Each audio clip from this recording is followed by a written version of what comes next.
감마나이프로 뇌 수막종을 모두 치료할 수 있나요? 아니요, 경우에 따라 수술을 꼭 해야 하는 경우가 있습니다. 안녕하세요. 의학 알려준 남자 의알람 닥터5입니다. 오늘은 뇌 수막종 치료에 있어 감마나이프 방사선 수술에 대해 알아보겠습니다. 감마나이프 방사선 수술은 쉽게 말해 감마선을 이용해 세포를 죽이는 것을 말합니다. 그림에 보이는 것처럼 전리 방사선 중에서 감마선을 이용해서 세포를 공격하게 되고, 보통 DNA 가닥에 직접 손상을 주거나 프리 라디컬이라는 물질을 통해 DNA 손상을 만들어 세포를 죽게 합니다. 다음은 방사선 용량에 따른 종양세포와 정상세포의 죽음에 대한 그래프인데요.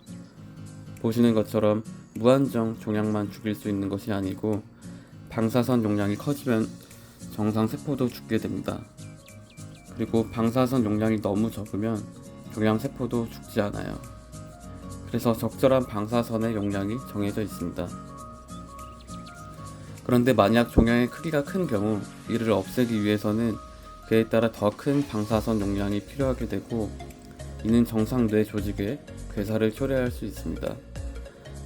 따라서 보통 3cm 기준으로 뇌 수막종에서 감마나이프 방사선 수술을 고려하게 됩니다.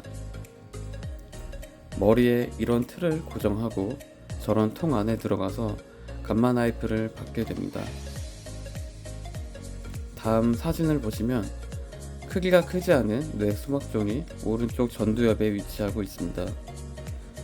제 이전 영상을 보셨다면 진단병은 오른쪽 전두엽에 위치한 콘벡시티 메닌지오마인 것을 알 수 있습니다. 크기를 재보니까 2cm가 안됩니다. 이렇게 증상이 없고 크기가 작은 경우 종양을 없애면서 정상뇌 조직은 크게 영향을 안 받을 만큼의 방사선 용량을 충분히 줄 수 있습니다. 이러한 식으로 경계를 설정하고 설계를 하고 나서 감마나이프를 쏘게 됩니다. 그냥 다 수술로 제거하면 되지 왜 굳이 감마나이프를 하나 라고 하면, 수술은 그 자체로 위험성이 있고 약 9% 정도 수술 후 합병증이 가능합니다. 반면 3cm가 안되는 크기가 작은 WHO 1등급 뇌 수막종의 경우 감마나이프를 쏴도 수술을 한 것과 거의 효과가 같다고 알려져 있기 때문에 이러한 경우 감마나이프를 고려할 수 있습니다.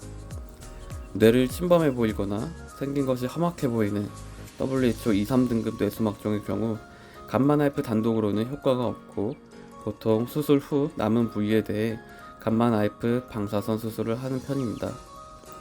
마지막으로 아셔야 할 것은 MRI 상에서 크기가 작고 WHO 1등급으로 보이는 뇌 수막종에 대해 감마나이프를 시행한 경우 5년을 추적 관찰했을 때 약 90%에서 종양이 사라졌습니다. 즉 약 10%에서는 효과가 없는 경우가 있었습니다. 사실 수술을 안 했기 때문에 조직검사 결과를 모르는 상황인데요.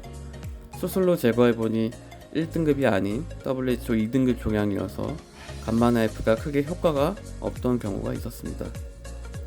결론적으로 크기가 작은 1등급처럼 보이는 뇌 수막종에 대해서 감마나이프는 효과적이라고 알려져 있고 많은 분들이 치료받고 계십니다. 저도 만약에 크기가 작고 위치가 콘벡시티 형태로 있으면 감마나이프를 받을 것 같습니다.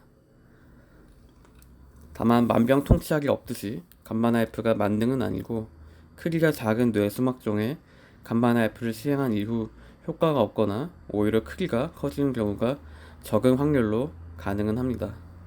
그래서 난 이것이 불안하다 하시는 경우에는 크기가 작아도 수술의 위험성을 알고 수술을 선택하시면 됩니다. 네, 오늘은 뇌 수막종의 감마나이프에 대해 알아보았습니다. 감사합니다.